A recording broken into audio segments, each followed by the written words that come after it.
In the year 2000, I went on what I call the world tour, where I went to all the jails surrounding Las Vegas from accumulated traffic tickets that I didn't pay that turned into warrant.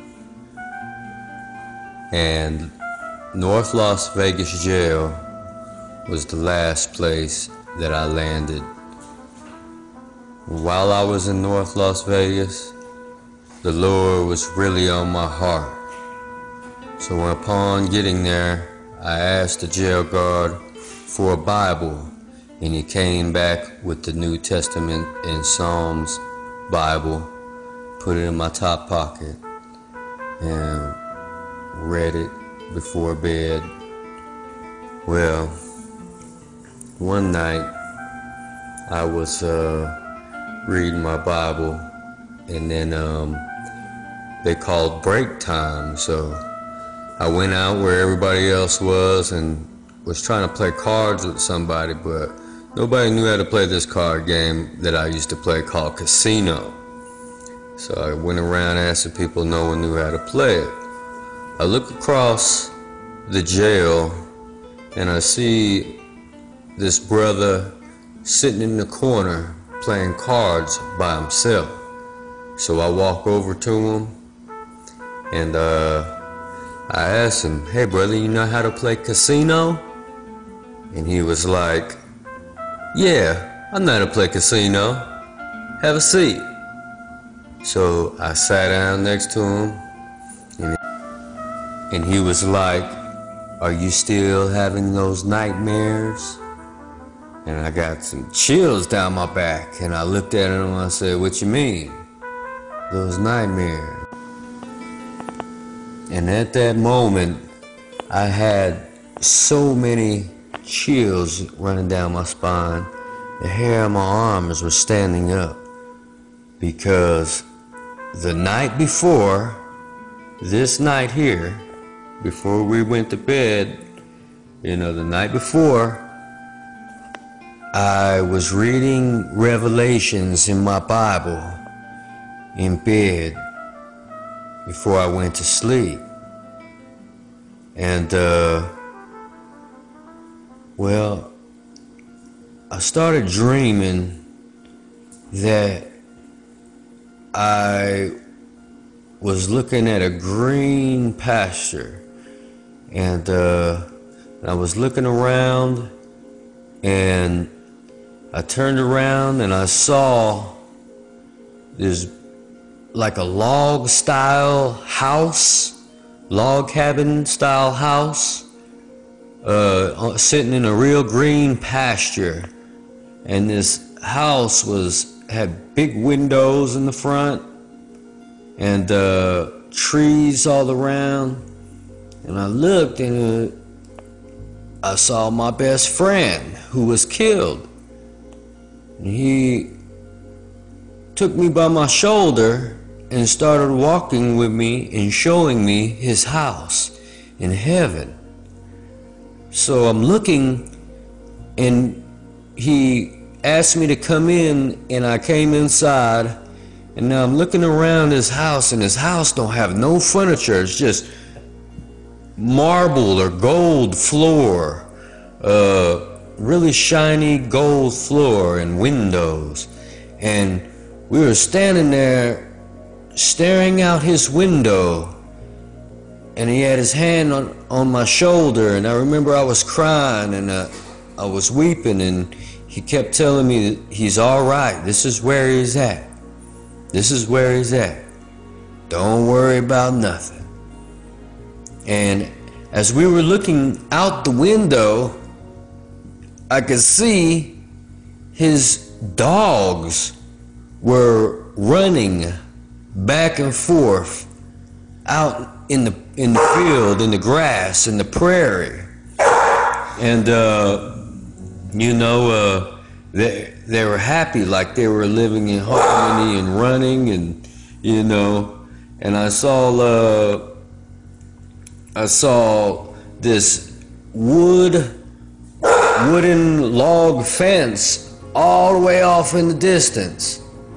And like he had a big property, and that was the edge of his property, was the wooden log fence. And everything was so green and so beautiful, and like everything was in harmony. And I sat there and I was looking at the house with him, and was just sitting there crying. And then all of a sudden I kind of faded out of where I was and started going down this hallway. And now I'm like, where am I at? And I'm looking at this hallway, so I walk down the hallway and I see a door on the left, and it's cracked open and there's a little bit of light coming out of it. And I'm like walking towards the door. I'm like, let me see what's inside.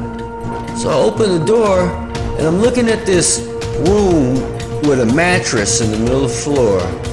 And at the foot end of the bed, there was two kids, a little boy and a little girl, were sitting at the edge of the bed. And they, as if they were watching TV, they were watching a mirror that was set in front of them on the ground, like someone pulled it off the dresser and set it on the ground. And they were sitting in front of the mirror, and there was a woman in the mirror, and it looked like she was floating like in water, and she was beautiful.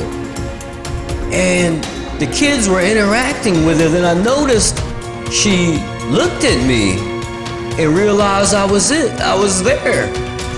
And she was like, come here, come in here with me, come with me. And I was like, oh man, I started thinking about scary movies and things, and that's the type of stuff that go through my mind when I see something evil. The mirror on the wall, all that stuff.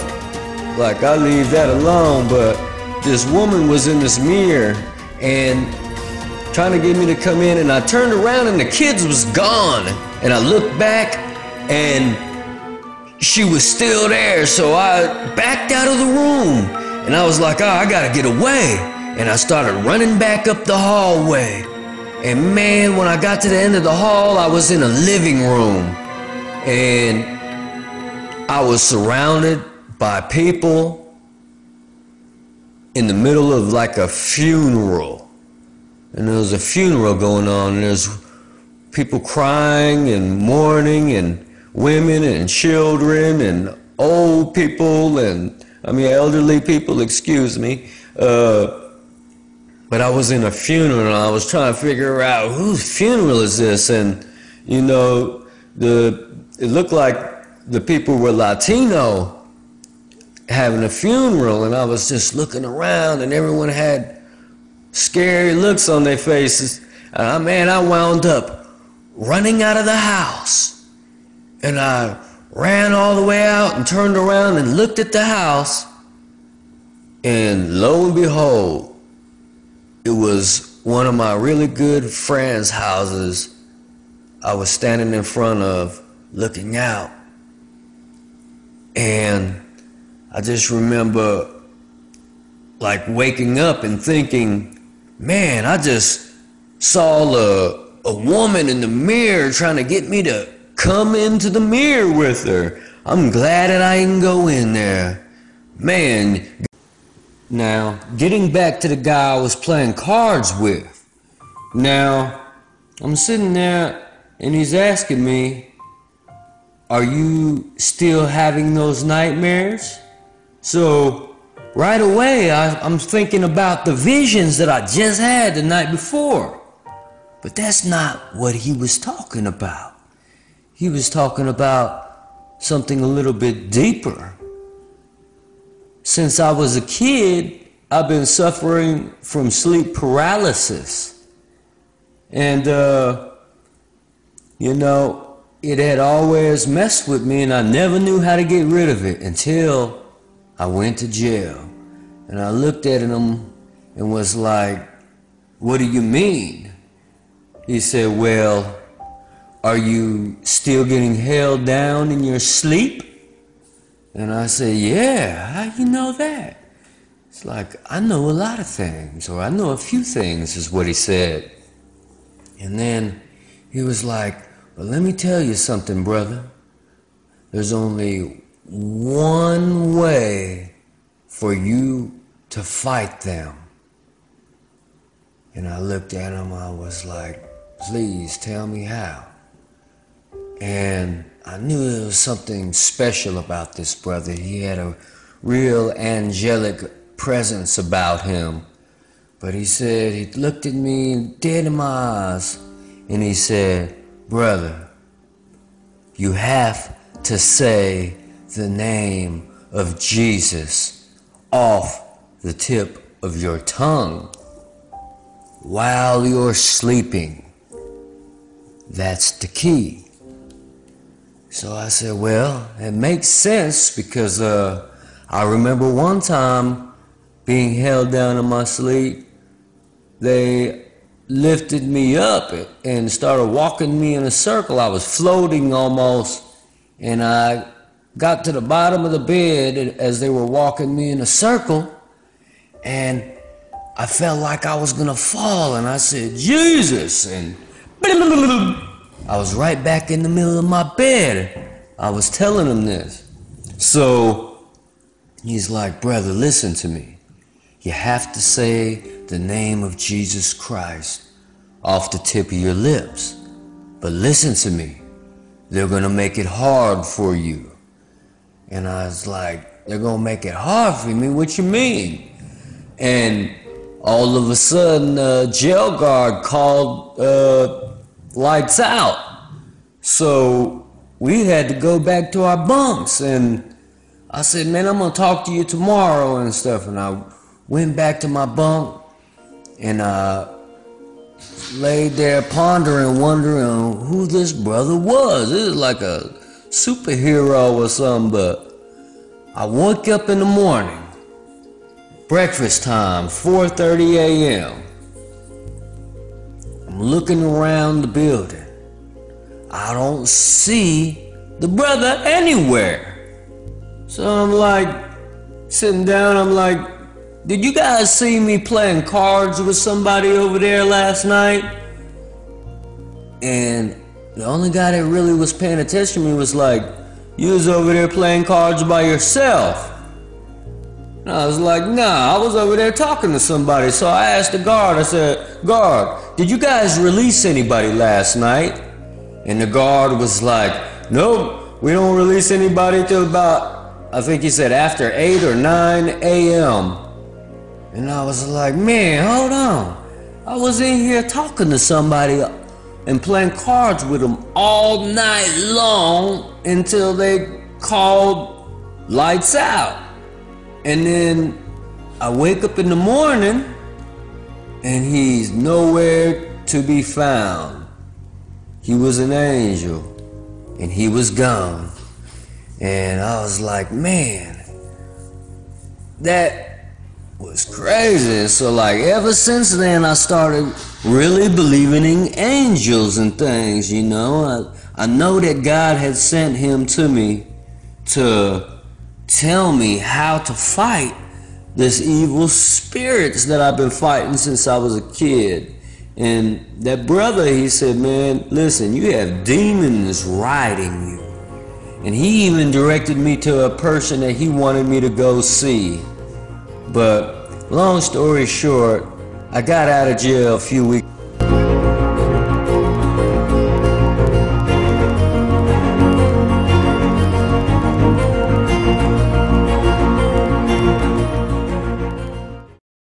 Okay, everybody, this is where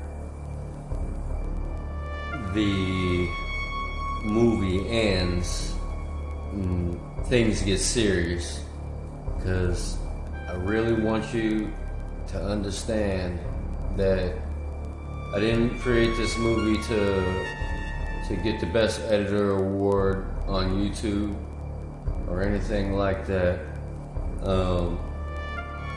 Let me get down to the whole reason why I wanted to make this movie. Now, I went to jail and I had those visions, and I met a brother in there that I believe was an angel, who showed me how to fight these demons riding me. The sleep paralysis is what the medical world calls it, you know. God sent that angel. It might have been God, it might have been my best friend that got killed, that showed me his house in heaven, you know. But what I want to tell you, I want to finish the rest of the story up close and personal with you, so you can really, really understand and really feel how serious this is. This is not a game. This is not a joke. You know, there's spirits out here that are trying to kill the saints, trying to kill the prophets of God, and it's a Jezebel spirit. Okay, so I'm going to start by telling you how it all manifested and how my vision came to reality, okay? So, I get out of North Las Vegas jail, and about 2 weeks later, only that's it, 2 weeks, I had to stop for some gas in a gas station. And I went in, paid for my gas. And another thing about this, y'all, is back in 2000, you know what I'm saying? I was a little more than a player, if you know what I mean. You know what I mean?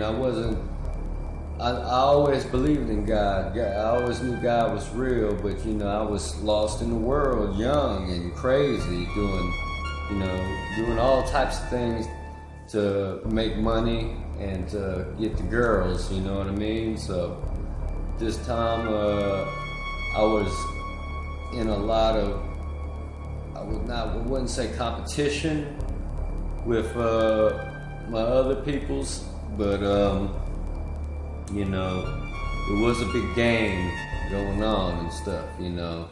So we were always trying to knock and trying to holler at the girls, you know. That's what we were doing at that time. So 2 weeks after I get out, I'm getting gas at this gas station, and I go in and I meet this girl. Okay, I didn't think much of my vision at the time. I just know I met a very pretty girl that was actually working at this little store. And long story short, I spit my little lines at her and wound up hanging out with her after she got off work. So I go to her house and, you know, we hang out, kind of like fall in love somewhat, you know what I mean? You know, and about a month, maybe a month and a half, excuse me for lagging so much, about a month and a half later, I moved in with the girl. Okay, I moved in with this girl and wanted there all the time and stuff, you know. And I would watch this girl, you know, she started off cool, but then I noticed she started drinking a lot and things and was doing some other things, and she started getting real excessive with it. And, you know, even though I lived with her, I still had my mom's house at that time, so I could always go home if I had a problem. But one time, I get back to her house, and I walk in, and I look around the living room, and in the kitchen, my girlfriend, I'm not even gonna give her a name, old Jezebel, I'll call her Jezebel, old Jezzy, she wasn't in the kitchen or the living room or anything, so I was like, where's my girl at? So I start walking down the hallway, okay, and her bedroom door was at the end of the hall on the left. Alright? So as I'm walking down the hallway and I see the bedroom door on the left, and a little bit of, it's like early in the morning, so the light just started shining, where everything kind of was pale yellow, you know what I mean? But anyway, I start walking and I see the door kind of cracked open, and I started realizing that I'm walking into my vision. So before I even hit the door, I said that vision was a bad vision.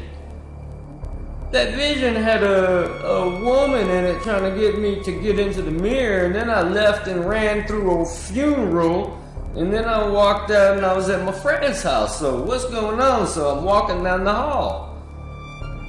I get to the door. It's cracked open. I peek inside. Lo and behold, she took the mirror off of her dresser and she set it on the wall right there in front of her mattress that was on the floor. But anyway, when I walked in, I saw the mirror sitting up against the wall. And then I saw her sitting on the floor, Same direction as the kids would have been facing looking at that mirror. She's sitting on the floor, and parental discretion is advised, she is playing with herself. So maliciously, so violently, that the white of her eyes was all that was showing. And she had this grin on her mouth, like she was really evil. And she was looking in the mirror, and her face was shaking back and forth like this. And she was eyes wide, rolling into the back of her head. She was playing with herself. And I walked in, and this is real life, y'all. I walk into this girl's house I moved into. You know what I'm saying? I walk in, go down the hall. She's playing with herself. Really possessed like, should I say. And I was like, man. And I hollered her name. Jazzy. And she didn't respond. I said, Jazzy. Still didn't respond. Then I looked behind her. No, I didn't really realize, my bad. I didn't really realize that I was in the vision exactly yet. Until while I was watching her on the floor, I looked from behind her into the mirror, and there she was. The same face, everything that was in that mirror telling me to come in here. It was her. Except for she wasn't telling me to come in. She was having sex with herself. So now I recognize that it's the girl in my vision. She's in the mirror. She's in a trance. She's stuck in the mirror. So what do? The same thing I did in my vision. I got to go. I have to go, okay? I back out of the room. I go down the hall, except I moved in with her halfway, really. I had 2 outfits that I had brought with me to when I moved in, because I really had a shaky feeling about her anyway. I had 2 outfits, and they were in the room next to her room. So I back out. I go into the room next to her, grab my 2 outfits, come out the room, start running for the front door. Lo and behold, guess who's in front of the door naked with a pair of scissors? "Where are you going?" she said. I knew that God showed me that vision for a reason, and I said to myself, I am not going to die in here today in the hands of you, Jezebel. And I looked, there was an ironing board with iron on top of it. And she has scissors in her hands, like, "Where are you going?" You know? And boy, if I didn't grab that iron off that ironing board, I said the B word. B, come 1 step closer to me, and I promise you I will clobber you. And that girl said, "Well, what do you think you're doing?" And she started getting hysterical and even started to act like she was lunging a little bit with them scissors. And as soon as she got close enough, I grabbed her wrist that had the scissors in them, and I grabbed her by her face, and I pushed her all the way across the room into the couch. Opened the door behind me, and I ran out the door. just as God would have it, just as I ran out, I didn't have a car at the time, just as I ran out to the main street, the local bus transit was pulling up. And I jumped right on the bus and went back to my mom's house. Okay? And it don't end there. So I get away from this girl. I go back to my mom's house.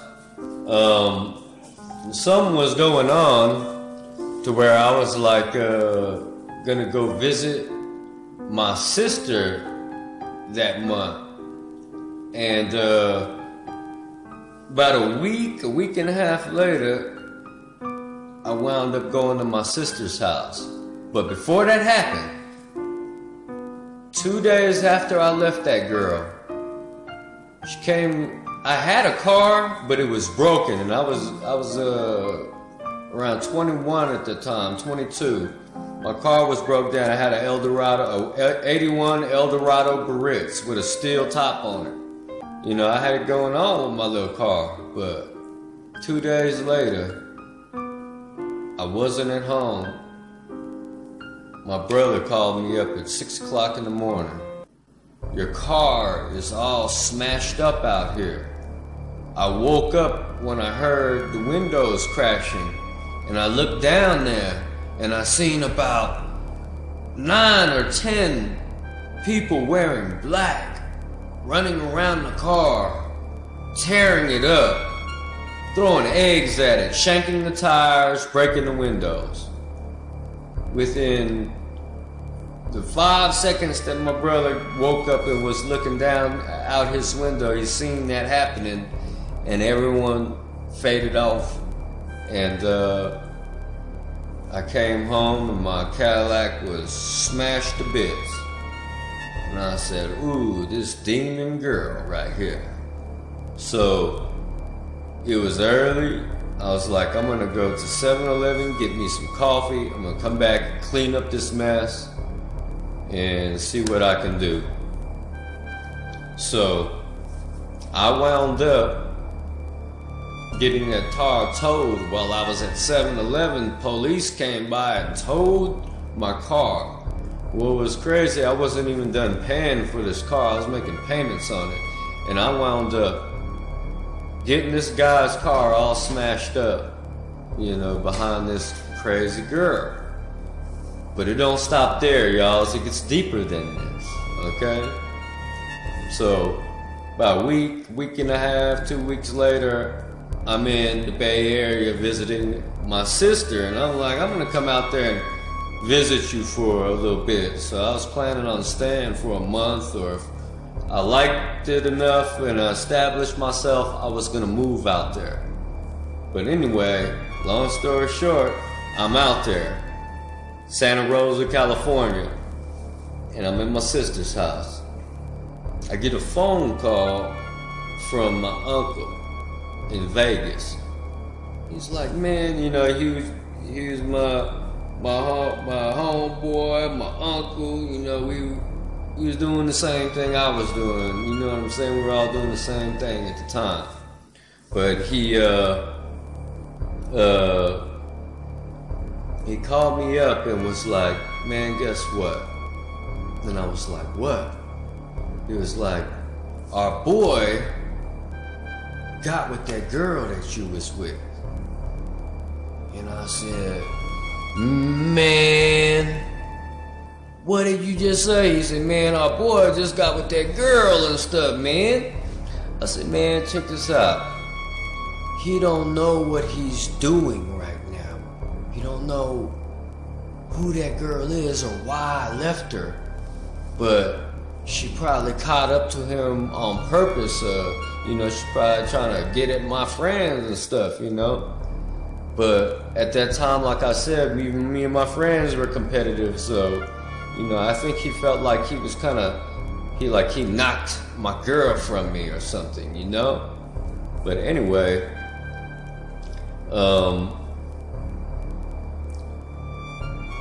he wound up getting with this girl. And I told my uncle, I said, he don't know what he's doing. Listen, I jumped out of the devil's shoes, and he just jumped right in them. I said, I left that girl for a reason, I told my uncle. I said, I left her for a reason. I said, I had a vision of her, and I started telling my uncle about my vision, okay? Now, that wasn't it. That happened about a week later. My uncle calls me again. Now it's going to start to sound like Job when the servants came and told Job what was happening. Now, my uncle calls me exactly a week later. It's like, man, guess what? I was like, what's up? It's like, man, you know that girl, you know our boy, he moved in with that girl, Jezzy. And I was like, nah. He was like, yeah, I told him he better stay away from her. You know, I didn't tell him everything he told me, but I told him, man, you need to stay away from her. But he didn't listen. He moved in with her. And I was like, man, for real? He was like, man, but that ain't it. Guess what? And I was like, what? He was like, man, our boy's mom died. And I said, what? Man, that ain't all. Guess what? It's like, what? Our boy's dad died too. No. Man, they both died in the same week. And then I was like, man, I gotta figure something out and come back to Vegas and stuff. But man, exactly another week passed by. My uncle called me up. Man, my nickname's Philly anyway, back then and stuff. It was back in the world. It was like, Philly, guess what? I was like, what now? Man, that girl stole our boy's mom's ashes. And she ran away with his mama's ashes. And I'm like, you see what I mean, man? I told you and stuff that there was something demonic about that girl, that I saw her in the mirror, and God told me to get away from her. And I did exactly what God told me after I recognized who it was. I got away from her, and then he jumped right back into the situation that I was in. But that's not it, y'all. That's not it. It was like, man, so he stole my boy's mom's ashes. He was like, man, that's not all. She's calling all our friends and she's talking mess about them and stuff, blah, blah, blah. And I'm like, nah, man. And talking about how she got him doing drugs and things and stuff with her and stuff. And I'm talking about this girl, I used to watch her drink a 40 ounce along with a big bottle of Cavassier and kill it all in like 4 hours, all of it. I didn't understand how she was doing it. Then she was also smoking weed. She was doing all these drugs that a normal person would have passed out. A normal person would have died. But this is a girl that would be like, gotta drop my daughter off at the babysitter right after she just drunk those 2 bottles and stuff. And not, you know what I'm saying? This is like, I'm just now seeing this with her in this alcohol and the drug thing. So I was like, you know, like, man, she got a demon driving her because none of that stuff is affecting her. And she drive across town perfect, not even a swerve. I said, yeah, she's being used, but exactly another week later, y'all, and I'm not lying to you, I'm really telling you the truth here, because you need to hear what these spirits are capable of, you know. Another week let pass, and my uncle said, man, you would never believe this. I was like, what? He said, that girl, Jessie, stabbed our boy all up and down in his back, in his chest or whatever, with a pair of scissors. The Jezebel spirit is real, y'alls. And it's not the actual Jezebel, because God said himself that she'd be ate up by dogs and crapped out on a dunghill. You know what I mean? So, you know, we really need to be aware of what we're doing and who we're dealing with and who we're sleeping with, and you know, you need to really be mindful of God, especially when it comes to visions and dreams. You know, I had to share this video with you because it may help somebody else recognize something, you know, by something that I said, you know. And that was me back in the day. I'm a straight up Christian now, you know what I'm saying? I believe in Jesus Christ with all my heart, you know what I mean? He was raised on the third day, all that, you know. I've been baptized, you know, and after that stuff happened in around 2002, I started really going into church. That's when I started, that's what ran me to church, y'all. The sleep paralysis that been messing with me my whole life. All the answers were coming out of the Bible. So I was like, you know, I need to read this Bible and see what it's talking about.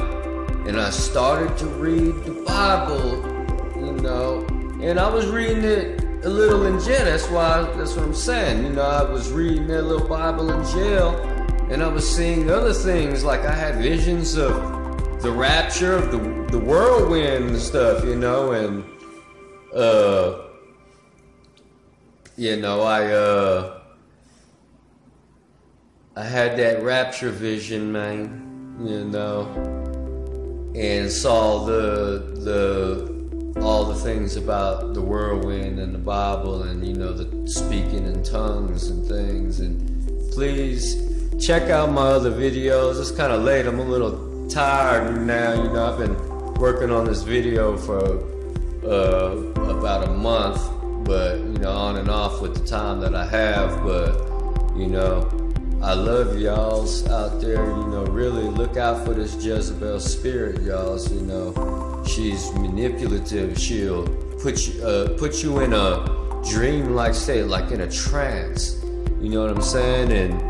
And right when you're slipping now, a good thing about this, everybody, is that my friend is still alive today and stuff. But he really learned a tough lesson. I learned a lesson out of it. You know what I mean? But you know, God gave me a vision that saved my life. You know what I'm saying? So maybe you'll have a vision, or maybe you've had a vision that has saved your life. And feel free, if you want to share any of that stuff, you know, you can definitely share it on my channel and let me know. Send me a message, email, however you want to do it, you know. But God bless each and every one of y'all's out there. Keep your eyes out and open. I mean, keep your eyes open. Yeah, I'm getting tired now. God bless everybody.